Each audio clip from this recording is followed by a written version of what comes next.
मैं हालांकि आज थोड़ी देर से लाइव आया हूं, लेकिन आ गया हूं। सबसे पहले तो एक बात और जो मुझे हर वीडियो में कहनी चाहिए, और मैं कहता हूं कि मैं किसी तरह की हिंसा का समर्थन नहीं करता, और मैं चाहता हूं कि आपस में बातचीत से हर तरह की समस्याओं का समाधान हो। ईरान, इजराइल और अमेरिका के मध्य भी जो तनाव चल रहा है, उसमें भी मेरी यही राय है कि आपस में बैठकर बातचीत हो जाए, और युद्ध किसी समस्या का हल नहीं है। सारी दुनिया के विद्वान इस बात पर एकमत हैं कि युद्ध किसी समस्या का हल कभी नहीं रहा है, और पूर्व में भी जो युद्ध हुए हैं उनसे कभी कोई रिज़ल्ट नहीं निकला है। सब रिज़ल्ट जितने हैं वो डिप्लोमेटिक तरीके से ही निकलते हैं। आज के समाचारों पर चर्चा करना है, हालांकि मैं अलावा जो आज की ख़ास खबरें हैं उनको लेकर मैं हाजिर होता हूं रोज़। थोड़ा सा लेट हूं आज, लेकिन आपके सामने वही बात, युद्ध पूरे अपने चरम पर है। जिस तरह से इजराइल, ईरान और अमेरिका के मध्य जो वार हो रही है, मिडिल ईस्ट का संकट, सारी दुनिया देख रही है कि क्या हो रहा है। तरह तरह की खबरें आती हैं, लोग बात करते हैं, और अब तो सोशल मीडिया का ज़माना है, जिसका जो मन करता है वो लिख देता है, टाइप कर देता है, और कतई तौर पर उससे ये अंदाज़ा नहीं मिलता है कि बात सच क्या है और गलत क्या है, क्योंकि हर आदमी के पास मोबाइल फ़ोन है, वो कुछ भी लिख सकता है।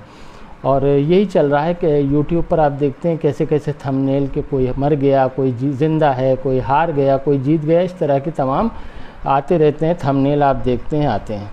तो आज सबसे पहले मैं बताऊं कि आज सुबह सुबह पहली खबर ये आई, जो ऑथेंटिक खबर है, कि ईरान की तेल रिफाइनरी पर बड़ा हमला हुआ और धू धू करके जल रही थी। जो उसके विजुअल्स आए हैं वो बहुत भयानक और बहुत डरावने थे, जिसमें तेल ऑलरेडी वहाँ मौजूद था, और जब उस पर बमबारी हुई तो धुआंधार आग लग गई, और यहाँ तक कि जो नालियों में बहा था वो डीजल और पेट्रोल जो भी रहा हो या कच्चा ऑयल, तो वो पूरी नालियाँ, पूरी सड़क की जल रही थी दूर तक। तो बहुत डरावना मंजर था। तो युद्ध की त्रासदी में हमने देखा कि ईरान पर आज ऑयल रिफाइनरी पर हमला हुआ, लेकिन उसके थोड़ी ही देर बाद जो लेबनान में ईरान की प्रॉक्सी है उसने रॉकेट हमला किया और हाइफा की जो ऑयल रिफाइनरी है उसको निशाना बनाया। यानी इजराइल की जो ऑयल रिफाइनरी है उस पर जवाबी तौर पर वहाँ पर टारगेट बनाया गया।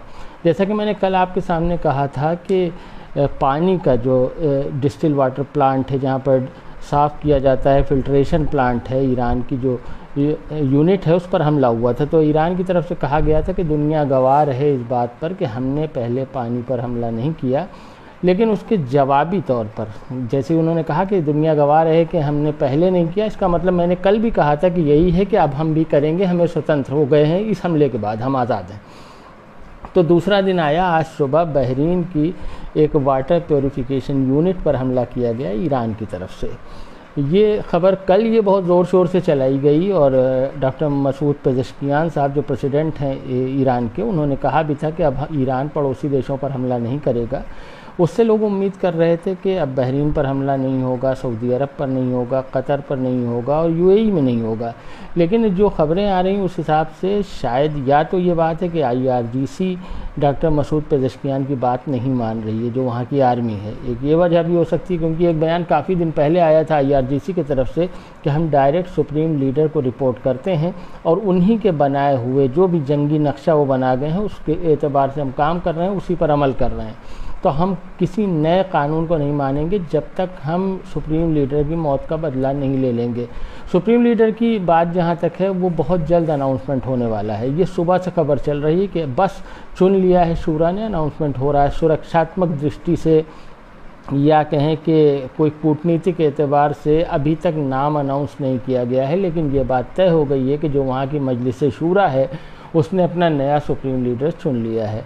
तो बस अब भी जो लेटेस्ट मेरे पास अपडेट्स हैं उस एतबार से भी अब से थोड़ी ही देर में अनाउंसमेंट होने वाला है।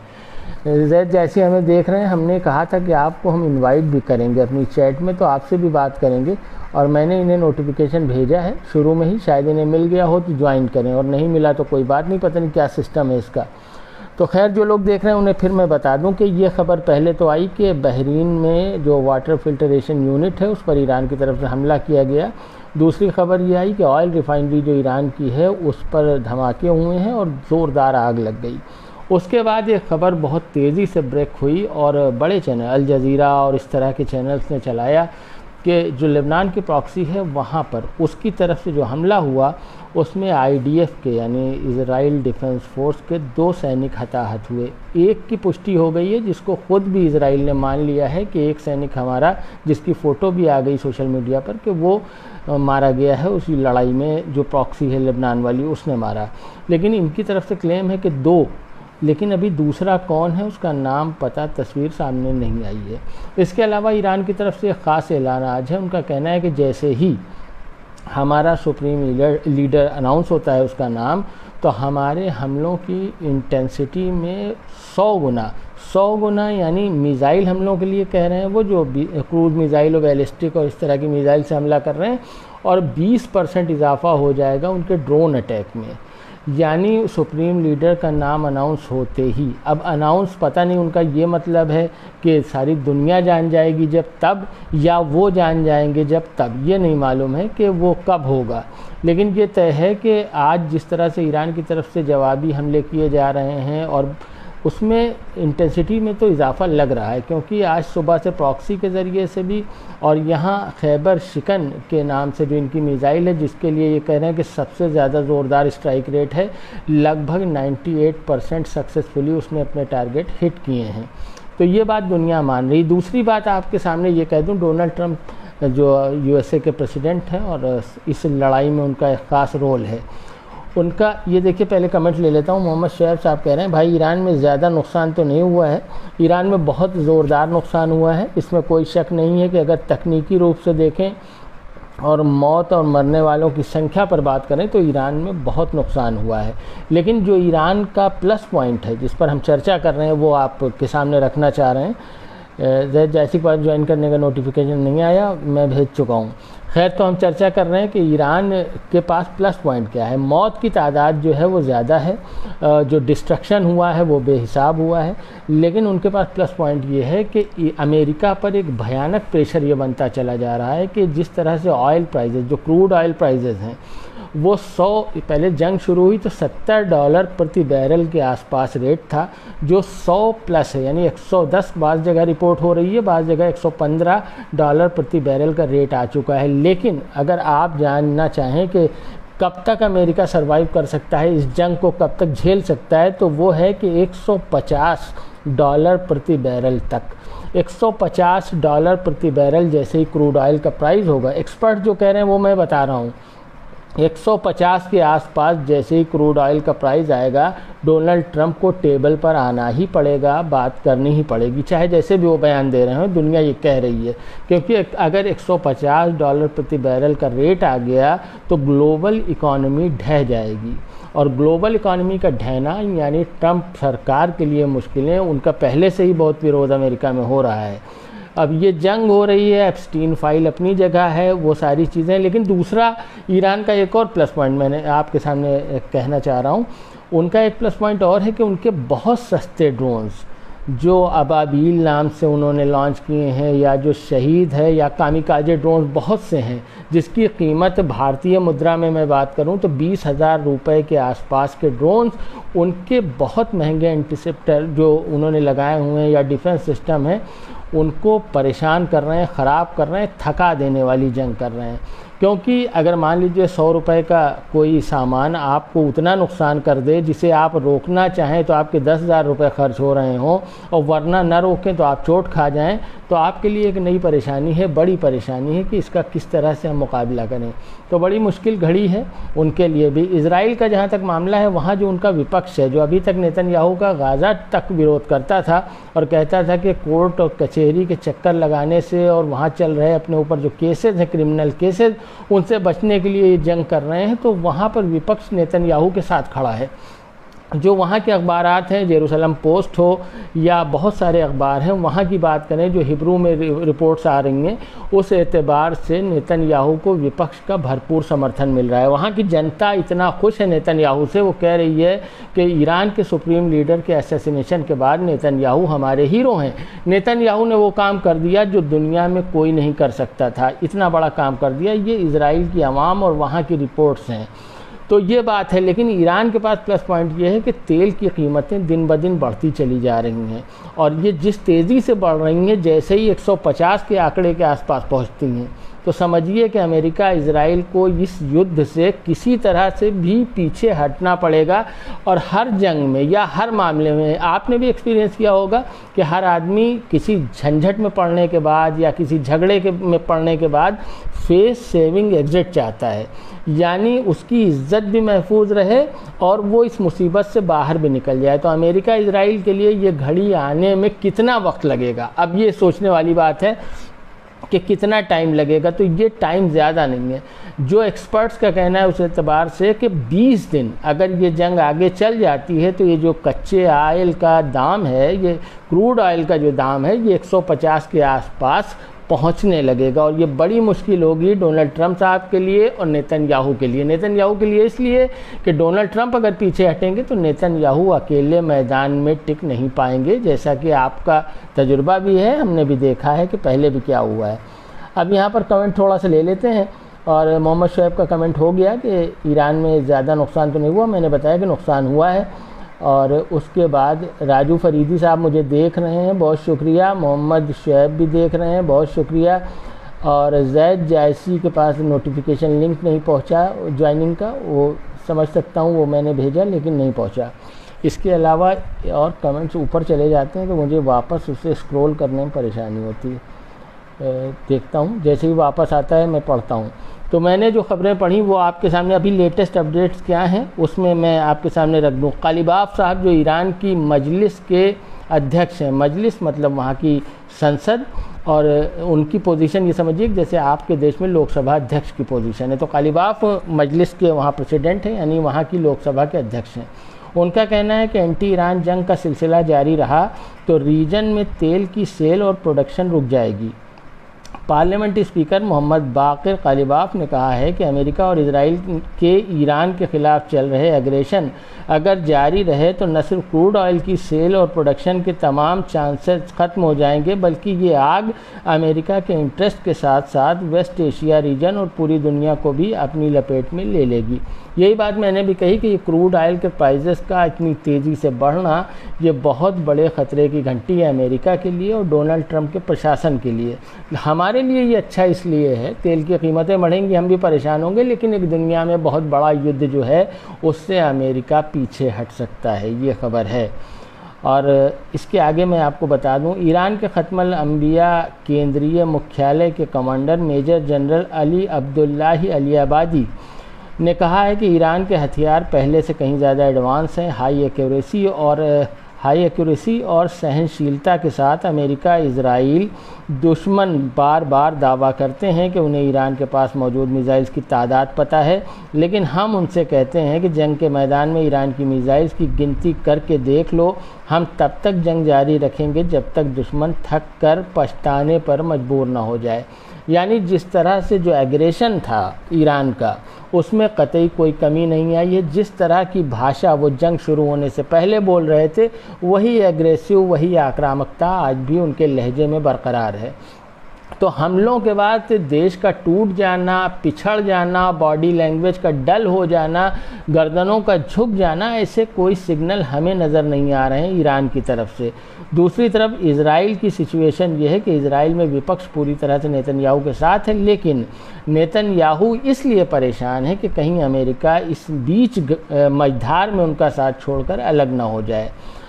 तो और जो लोग देख रहे हैं कम से कम कुछ लोग लिखें कि मैं भी समझूं कि कौन कौन देख रहा है, और वो कमेंट्स भी आते जाएं जिसे मैं देखना चाहता हूं। ये आ गए हैं रज़ी बाकिर साहब, इन्होंने लिखा है कि क्या इजराइल में हो रहे नुकसान, फिर कमेंट ऊपर चला गया जैसे ही मैंने पढ़ना शुरू किया। ज़फ़र हैदर साहब देख रहे हैं मुझे, बहुत शुक्रिया। और ये कमेंट में वापस आ रहा हूँ, देखिए किसी का भी मिल जाए तो वो ले लेते हैं। इतनी तेज़ी से कमेंट स्क्रॉल होते हैं। जैद जैसी का कमेंट ले लेते हैं। ईरान ने आज इजराइल की पब्लिक को नोटिफिकेशन से बताया, ये अच्छा ये बात ये कह रहे हैं जो मोबाइल फ़ोन पर। एक खबर ऐसी भी है जो एक्स पर भी नज़र आ रही है और कई बड़े पेजेस ने भी चलाई है कि इजराइल के मोबाइल फ़ोन यूज़र्स के पास एक ऑटोमेटिक आया मैसेज जिसमें लिखा हुआ था कि हमारे पास बहुत हथियार हैं और अब तुम बच नहीं पाओगे, हमने तुम्हें घेर लिया है, तुम्हारे तमाम रडार सिस्टम ख़त्म हो चुके हैं और अब तुम बच नहीं पाओगे। तो ये उनका मैसेज आया, जिससे एक वहाँ पर पैनिक क्रिएट हुआ और लोग डर गए। ये बंकर और सेफ्टी, ये सारी चीज़ें वही बात लिख रहे हैं जैद जैसी यहाँ पर। इसके अलावा आज़म बादशाह ने हमें ज्वाइन किया है, फ़हीम हनीफ़ ने हमें ज्वाइन किया है, जो हमें देख रहे हैं।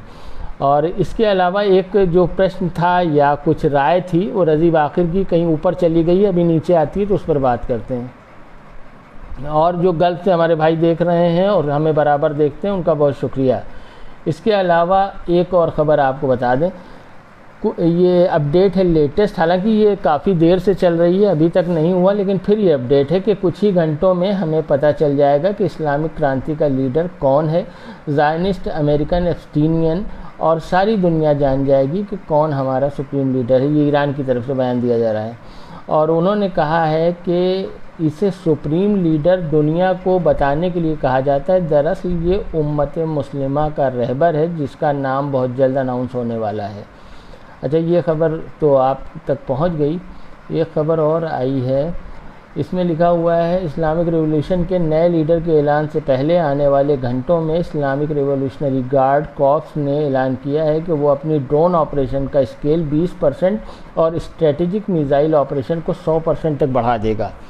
यही बात मैंने आपसे कही कि आज ख़ास बात यह है कि सुप्रीम लीडर का चुनाव हो चुका है, नाम जैसे ही अनाउंस होगा तो ईरान का दावा है कि वो अपने जो स्ट्रेटजिकल ऑपरेशंस हैं, यानी मिसाइल वाले हमले, उनमें 100 गुना की बढ़ोतरी कर देंगे और ये ड्रोन वाले जो ऑपरेशन हैं उसमें 20% का इजाफा करेंगे।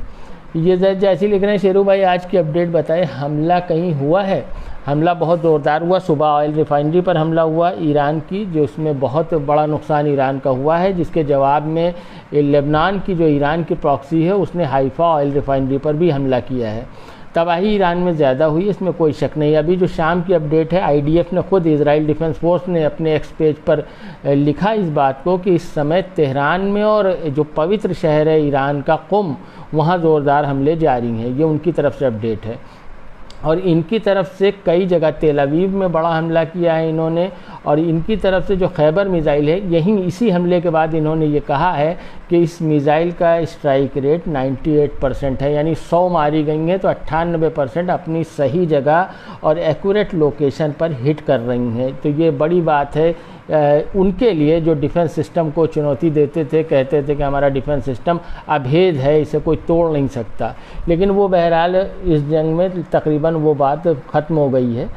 लेकिन ये मैंने जो बात कही कि अमेरिका भी चाहेगा कि किसी तरह यहाँ से बाहर निकला जाए और फेस सेविंग एग्ज़िट का कोई रास्ता यहाँ पैदा किया जाए, ताकि इज़्ज़त भी बची रहे और जंग से भी पिछड़ जाएँ आसानी से। और ये हाँ, रज़ी बाक़िर का कमेंट आ गया। इन्होंने कहा क्या इजराइल में हो रहे नुकसान की कुछ खबर है? इजराइल में पूरी तरह से न्यूज़ पर सेंसर लगा दिया गया है, लेकिन हड़बड़ी के बावजूद खबरें ये हैं, मैंने जैसे कि आपको बताया कि आज उन्होंने खुद माना है कि उनका एक सोल्जर एक ऑपरेशन में हताहत हो गया है। दूसरी तरफ से क्लेम है कि 2 हताहत हुए हैं, लेकिन एक की फ़ोटो सोशल मीडिया पर आ चुकी है और जिसका पद यानी डेजिग्नेशन और उम्र और सारी चीज़ें सामने आ चुकी हैं। मोहम्मद शमशीर पठान लिख रहे हैं अस्सलाम वालेकुम, और फिर कहीं चली गई वो कमेंट, इतनी तेज़ी से ऊपर जाता है कि मैं पढ़ नहीं पाता। यहाँ पर सुहेल अंसारी देख रहे हैं, नुजरत जमा देख रही हैं, और 1 मिनट कमेंट आ जाए तो मैं वो आपके सामने पढ़ दूँ, जब तक नया कमेंट ले लेते हैं। आज की अपडेट बताएं कह रहे हैं, जामिन अली साहब देख रहे हैं हमें, बहुत शुक्रिया। तो ये अपडेट्स जो आज की हैं, अभी काफ़ी अपडेट बची हुई हैं, तो एक एक करके आपके सामने रखते हैं। मैं कमेंट पढ़ने लगता हूँ, इसलिए ज़रा सा इधर से उधर हो जाता हूँ। ये जो किसी ने पूछा था कि इजराइल में हमले की ज़रा डिटेल बताएं, तो अभी ये अपडेट है कि पेटाह टिकवा जो तेल अवीव का एक एरिया है, वहाँ ज़बरदस्त इम्पैक्ट आया है एक मिसाइल के गिरने से। मैं फिर स्पष्ट करना चाहता हूँ कि जो फेसबुक की कम्युनिटी गाइडलाइन है, मैं उसका पूरा पालन करता हूँ। मेरा मकसद किसी तरह की हिंसा को बढ़ावा देना नहीं है, बल्कि मैं सिर्फ खबरों के आदान प्रदान के लिए ये कार्यक्रम कर रहा हूँ। इसके अलावा और कमेंट्स जैसे ही आते हैं सामने, आपके सामने बात करूंगा उसके बारे में। और ये जो एक और नुकसान की बात है कि गश डैन और सेंट्रल इजराइल के दूसरे इलाकों में जहां मिसाइल्स के इम्पैक्ट हुए हैं वहां की तस्वीरें भी देखने में आ रही हैं। तो तस्वीर तो मैं आपको दिखा नहीं रहा हूं, लेकिन तस्वीर उपलब्ध है। इसके अलावा कई जगह की तस्वीरें हैं और वीडियो यानी विजुअल्स भी मिल गए हैं। इसके अलावा आज की तारीख का जो चयन किया गया था शायद इसलिए कि सुप्रीम लीडर का नाम अनाउंस करने के लिए एक अच्छी तारीख रखी जाए। सुप्रीम लीडर का चुनाव हो चुका है, लेकिन अभी नाम सुरक्षा की दृष्टि से शो नहीं किया गया है। यहाँ पर मोहम्मद अफरोज़ हैं, कह रहे हैं अस्सलाम वालेकुम शेरू भाई। वालेकुम अस्सलाम, बहुत शुक्रिया। आपकी न्यूज़ का मुझे बहुत इंतज़ार रहता है, बहुत शुक्रिया। आप ही लोगों के लिए मैं भी कोशिश करता हूँ कि कुछ अपडेट्स ऐसी दी जाएं जिसकी तलाश आपको भी है, क्योंकि बड़े बड़े चैनल से ये काम कर रहे हैं। और मैं ख़ासकर उन चंद लोगों का नाम लेना चाहूँगा जिनसे मैं भी इम्प्रेस हूँ, जैसे अशोक कुमार पांडे जी बहुत ऑथेंटिक और बहुत ढंग से और सलीक़े से अपनी बात रखते हैं और बहुत अच्छी तरह से ख़बरें पेश करते हैं। और बहुत सारे चैनल्स हैं जिनकी मैं बहुत इज़्ज़त करता हूँ और सारी दुनिया उनकी इज़्ज़त करती है, लेकिन बहुत से ऐसे भी हैं जिनकी सारी दुनिया इज़्ज़त नहीं करती है। तो खैर वो सब आपकी अपनी पसंद है।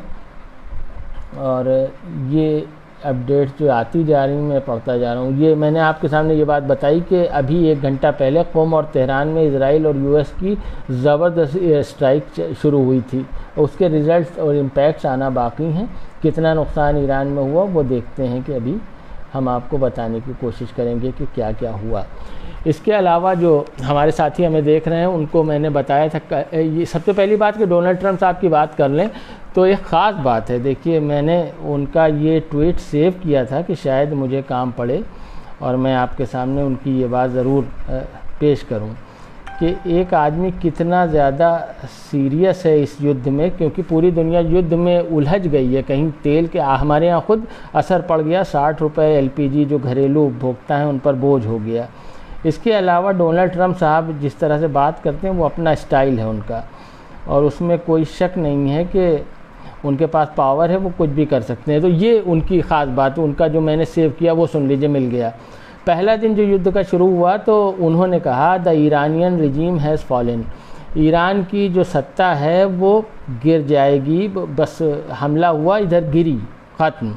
दूसरा दिन आया, उन्होंने कहा the Iranian regime will fall soon, उन्होंने कहा कि बहुत जल्द गिर जाएगी ईरानी सत्ता। अच्छा, मोहम्मद शमशीर पठान का कमेंट आ गया है, आपकी न्यूज़ से सच का पता चलता है, बाकी ज़्यादातर फेक न्यूज़ चला रहे हैं। शुक्रिया भाई, हम भी कोशिश करते हैं कि आपके सामने, क्योंकि मैं खुद ढूंढता हूं कि सच्ची खबरें कहां हैं। तो हर आदमी चाहता है कि हंगामे से और बहुत ज़्यादा तरीक़ों से जो पेश की जा रही खबरें साधारण हैं, और चूंकि इसलिए साधारण है कि अब युद्ध अमेरिका और इजराइल और ईरान के बीच चल रहा है, तो भाई युद्ध में तो ख़बरें वैसे ही आएंगी। तो ख़बरें तो बहरहाल युद्ध में जैसी आती हैं वैसी आ रही हैं। एप्स्टीन फाइल का सबसे बड़ा अपराधी आज कह रहा था स्कूल पे हमला खुद ईरान ने किया है। जी, ऐसा भी कहा गया है डोनाल्ड ट्रंप साहब की तरफ से। और जंग में दोनों तरफ से आरोप प्रत्यारोप लगाए जाते हैं, ये जंग का दस्तूर है, कोई नई बात नहीं है। कोई किसी को भी कुछ कह सकता है, क्योंकि पब्लिक में और ग्लोबली लोग देखना चाह रहे हैं, क्योंकि भद हुई है बहुत ज़्यादा। जो 165 या 170 लड़कियां मरी हैं, बच्चियां मरी हैं, तो जाहिर है कि उस भद और बेइज्जती और जलालत से बचने के लिए दूसरे के सर ये इल्ज़ाम रखने की कोशिश की जा रही है।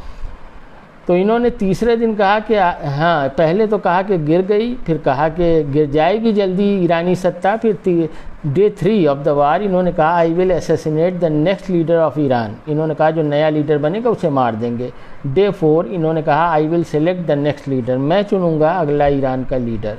डे 5 इन्होंने कहा however the next leader is they must respect the United States and Israel, जो भी नया लीडर बनेगा उसे हमारा और इजराइल का सम्मान करना पड़ेगा।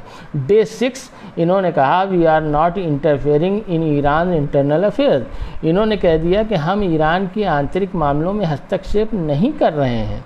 डे 7 इन्होंने कहा Iran is forbidden from attacking our bases, इन्होंने कहा ईरान ने माफ़ी मांग ली, डर गया, सरेंडर कर लिया, उसने अपने पड़ोसियों पर हमला करना बंद कर दिया है। उसके बाद शायद उसी का मैंने भी कहा था कि शायद ये रिएक्शन ना हो जाए कि ट्रंप की वाहवाही ना हो जाए कि ईरान शायद उनके कहने से रुक गया, लिहाजा फिर हमले शुरू हो गए। वकील ख़ान भाई हमारे दर्शक हैं, हमारे अजीज़ हैं, हमारे दोस्त हैं, वकील ख़ान मुंबई से देख रहे हैं हमें, और उनका कमेंट जैसे ही मैंने पढ़ना शुरू किया ऊपर से रख गया। हाँ, इन्होंने लिखा है कि ईरान की इस्लामिक रिवॉल्यूशनरी गार्ड कॉर्प्स ने बड़ा दावा किया है। उसने कहा कि देश की सशस्त्र सेनाएं 6 महीने तक युद्ध जारी रखने की क्षमता रखती है।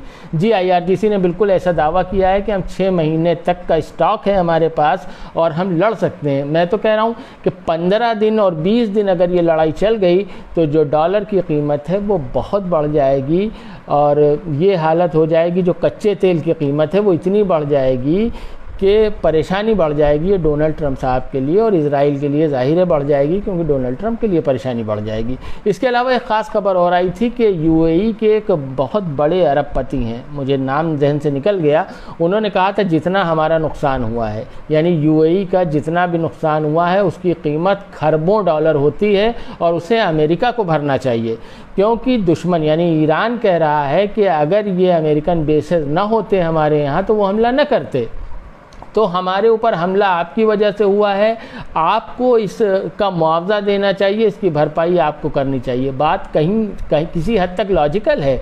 उनका कहना ठीक है कि ईरान यही कह रहा है कि अगर अमेरिकन बेसेस ना होते तो हम हमला न करते, इसलिए कर रहे हैं क्योंकि अमेरिकन बेसेस हैं। तो बड़ी बात है, लेकिन कौन किसे मुआवजा देगा ये तो आप भी जानते हैं, हम भी जानते हैं कि ये सारी चीज़ें ऐसी हैं, कही जाती हैं, लेकिन बात फिर समझ में आने वाली बात है। और यहाँ पर हाँ, अभी कोई नया कमेंट आया था वो ऊपर चला गया। खैर, एक और ख़बर है, ईरानी रिवॉल्यूशनरी गार्ड कोर्प्स का कहना है द खैबर शिकन missile with a range of 1450 kilometre recorded the highest hit rate in the previous wave. मैंने पहले ही कहा कि जो इनकी मिसाइल है खैबर शिकन, उसका स्ट्राइक रेट बहुत ज़ोरदार है, 1450 किलोमीटर की रेंज है और अभी तक ऐसा शायद ही एक आध केस अपवाद हैं कि जहाँ पर इसे सेट करके मारा गया हो, एग्जैक्टली इसने उसी जगह पर हिट न किया हो। ये बड़ी बात है किसी भी विपन के लिए और किसी भी देश के लिए। एक बात और है कि इजराइल की मीडिया कह रही है कि an Iranian nuclear missile struck 16 city across Tel Aviv. ये आज की रिपोर्ट है। कोई पूछ रहा था इजराइल के नुकसान की बात बताएं, तो वहाँ की मीडिया ने खुद कहा है कि आज ईरानियन, हालांकि इन्होंने न्यूक्लियर मिसाइल कहा है, कि स्ट्रक किया है 16 साइट्स पर तेल अवीव में। तो एक ही शहर में 16 जगह पर स्ट्राइक करना, और उस मिसाइल को ये जिसे कह रहे हैं कि न्यूक्लियर मिसाइल है, वो शायद खैबर शिकन होगी या फतह 2 होगी, क्योंकि ये मिसाइल ईरान का दावा है कि सक्षम है न्यूक्लियर वारहेड ले जाने में। अगर न्यूक्लियर बम वो बना लेते हैं कभी तो वो सक्षम होंगी ये मिसाइल्स उनके पास, यानी डिलीवरी सिस्टम उनके पास तैयार है, वो इस पर न्यूक्लियर वारहेड लगाकर अटैक कर सकते हैं। तो तेल अवीव में 16 जगह इस मिसाइल ने स्ट्राइक की। इसके अलावा जो हमारे साथी हमको देख रहे हैं उनका बहुत शुक्रिया, और जो लोग कमेंट करते हैं उनका बहुत ज़्यादा शुक्रिया। कार्यक्रम कोशिश करता हूँ, हालांकि बहुत ज़्यादा सख्ती है यूट्यूब पर भी, फेसबुक पर भी, मुझ जैसे छोटे चैनल्स के लिए तो बहुत ज़्यादा सख्ती है। इसमें ये होता है कि ज़रा सा भी, एक चैनल मेरा बंद हो चुका है इसी कारण, लेकिन क्या करूँ, अब तो जैसे आदत बन गई कि बंद हो जाएगा तो दूसरा बना लेंगे, ऐसा कोई इशू नहीं है। लेकिन मेरा मकसद कतई हिंसा को बढ़ावा देना नहीं है, सिर्फ खबरों के आदान प्रदान और लोगों की खैरियत लेना और लाइव डिस्कशन करना है, क्योंकि मैं बराबर आपके कमेंट्स भी लेता हूँ। एक कमेंट्स आया है जिसमें राहुल सोनी देख रहे हैं, अंसारी शुएब देख रहे हैं, फारूक इफ्तिकार जायसी देख रहे हैं। उन्होंने लिखा है मेरे हिसाब से ईरान ऑलरेडी जंग जीत चुका है अमेरिका के आगे न झुकने से। फारूक इफ्तिकार जायसी का ये कहना है कि इनके हिसाब से ईरान ऑलरेडी जंग जीत चुका है, क्योंकि वो अमेरिका के सामने नहीं झुका। आप जिस पॉइंट ऑफ व्यू से बात कह रहे हैं वो बिल्कुल सही है, ना झुकना अपने आप में बहुत बड़ी बात है। लेकिन जिस तरह डोनाल्ड ट्रंप कह रहे हैं बार बार कि ईरान सरेंडर करेगा करेगा करेगा, दूसरी तरफ ईरान बार बार कह रहा है कि हम मर जाएंगे, सरेंडर नहीं करेंगे। तो अभी तो जंग चल रही है, किसी नतीजे पर हम नहीं पहुँचे हैं, लेकिन जिस तरह से जो सर्वेज़ हैं और जो बड़ी बड़ी कंपनियाँ हैं जो सर्वे करती हैं और अंदाज़ा करती हैं कि क्या हो सकता है क्या होगा, वो सब का अनुमान यही है कि सब इस चक्कर में है कि फेस सेविंग एग्जिट मिले, जिसमें साथ खैरियत और साथ इज्जत के इस जंग से बाहर निकला जाए। क्योंकि जिस तरह से क्रूड ऑयल प्राइसेस हाइक हुए हैं वो बड़ी परेशानी है ग्लोबल इकोनॉमी के लिए। इसके अलावा मैच का भी आप लोग देख रहे होंगे, मैच में क्या हो रहा है, बहुत देर से देखा नहीं, एक बड़ा स्कोर बनाया है भारतीय टीम ने। तो ये जो लोग देख रहे हैं उनका बहुत शुक्रिया। और एक बार फिर देखते हैं किसका कमेंट रह गया है पढ़ने को। ये सगीर अहमद देख रहे हैं हमें, जीत इंशाल्लाह सच्चाई की होगी। बिल्कुल यही कोशिश और यही दुआ हम सब की है कि जो सच्चा हो वो जीते, जो झूठा हो वो हारे। हम किसी का समर्थन नहीं करते, बल्कि ये दुआ करते हैं कि जहाँ न्याय हो उसकी जीत हो, जहाँ सच हो उसकी जीत हो, जहाँ झूठ हो, जहाँ दगाबाजी हो, जहाँ कत्लेआम और नरसंहार करने वाले हों उनकी हार हो। और ये मोहम्मद शमशीर पठान का कमेंट था, उसको मैंने आपके सामने रख दिया है। और जैद जैसी का कमेंट था कि ईरान के नुकसान दुनिया के सामने है, यूएसए इजराइल का नुकसान पब्लिश ही नहीं हो पा रहा है, वहाँ की मीडिया मौत का आंकड़ा नहीं बता रही, बाकी यूएसए का दुनिया की अनेक बेस ख़त्म हो गए हैं दुनिया में। और अब्राहम लिंकन इंटरसेप्ट मिसाइल और न जाने क्या क्या, ये सारा नुकसान हुआ है। हाँ, बड़ा नुकसान हुआ है, और मगर उनके पास जो संसाधन हैं वो बहुत ज़्यादा हैं ईरान के मुकाबले में। यानी वीपन्स की बात करें और टेक्निक की बात करें, और अगर तकनीकी दक्षता की बात करें तो इज़राइल और अमेरिका ईरान से कहीं आगे हैं। लेकिन मरने का जो जज्बा, जो शौक़ दूसरी जगह हम देख रहे हैं वो इनके यहाँ नज़र नहीं आता। क्योंकि एक तरफ मारने की बात है, दूसरी तरफ मरने के लिए तैयारी की बात है। ऐसी खबरें मीडिया में आ रही हैं, और बड़े बड़े जो नेता हैं और लीडर्स हैं वो इस बात से चिंतित हैं कि आखिर ये जंग कहाँ तक जाने वाली है। एक कमेंट और है वकील ख़ान साहब का, ये दूसरा कमेंट है, बहुत शुक्रिया। सुपर पावर भूल गया कि सुपर पावर अल्लाह है, जीत सच्चाई और हक़ की होगी। इसमें कोई शक नहीं है कि सुपर पावर वो अदृश्य शक्ति है जिसे हम आप नहीं देखते, जो संसार को चला रहा है, और ज़ाहिर है जिसने इंसानों को बनाया है, जिसने इसकी रचना की है। महफूज खान देख रहे हैं, अस्सलाम वालेकुम भाई जी। वालेकुम अस्सलाम भाई साहब, आप हमें देख रहे हैं, बहुत शुक्रिया। कहाँ से देख रहे हैं मैं नहीं समझ रहा हूँ, अगर हो सके तो लिखिएगा। सगीर अहमद की बात है कि दुआ है इनकी कि ये जीत हक़ और इंसाफ वाले देश को मिले। हम भी यही चाहते हैं कि हक़ और न्याय और सच्चरित्र लोगों की जीत हो, जो भ्रष्ट हैं, कदाचारी हैं, दुराचारी हैं, उनकी हार हो। तो ये अब तक मैंने आपके सामने जो कमेंट्स पढ़े, और आप लोग मुझे देखते हैं, बहुत शुक्रिया। और मैं भी कोशिश करता हूं कि जो ख़बरें हों, जो ऑथेंटिक हों, जिनमें शक न किया जा सके कि ये ख़बरें, क्योंकि ख़बरों का मार्केट सबसे बड़ा मार्केट है, और इसमें फेक और प्रोपेगेंडा न्यूज़ इंडस्ट्री बहुत बड़ी हो गई है। तो इसलिए सच, ये देखिए टीम इंडिया को जीत की अग्रिम बधाई। तो जीत लगभग पक्की है भारतीय टीम की, सभी को बधाई, सभी दर्शकों को, सभी देशवासियों को और सभी क्रिकेट फैंस को बहुत बहुत बधाई, क्योंकि भारत वर्ल्ड चैम्पियन आज बन रहा है। तारिक भाई लिख रहे हैं, मोहम्मद तारिक, अस्सलाम वालेकुम, हम सऊदी अरबिया से। बहुत शुक्रिया, वालेकुम अस्सलाम। आप सऊदी अरब में हैं, बहुत अच्छी बात है। और वहाँ तो आज और कल मैंने कुछ नहीं सुना ऐसी कि कोई बुरी खबर आई हो, बहुत सुकून से हैं सब लोग, बहुत अच्छी बात है। इसी तरह हम उम्मीद करते हैं कि हर जगह का माहौल हो जाएगा, और किसी तरह के युद्ध और ये सारी चीज़ें जो झंझट हैं ये ख़त्म होंगे दुनिया से। उधर नीतीश कुमार जी को राज्यसभा भेज दिया गया है, इस पर भी चर्चा कोई करना चाहे तो कुछ किसी के मन में हो तो अपनी बात कह सकता है। उनके बेटे हैं, उन्होंने चार्ज ले लिया है बिहार में, कौन मुख्यमंत्री होगा, चीज़ें अभी आना शेष हैं। और इसके अलावा जो लेटेस्ट अपडेट देख लेता हूँ, कोई नई आई हो तो आपके सामने रख दूँ। शब कद्र के लिए दुआओं की गुजारिश है ईरान की तरफ से। और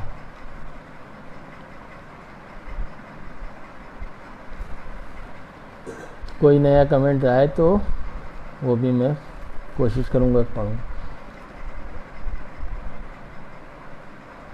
तो तकरीबन जो आज की अपडेट्स हैं वो मुकम्मल हो गई हैं। कोई नई बात आती है तो कल आपके सामने लेकर आऊँगा, या कोई बहुत बड़ी बात आ जाती है तो बीच में कभी भी आ सकता हूँ लाइव। आप हमें देखते हैं, बहुत शुक्रिया, बहुत धन्यवाद। आज के लिए इतना ही, फिर इंशाल्लाह आपसे मुलाकात करेंगे। बहुत शुक्रिया, बहुत धन्यवाद।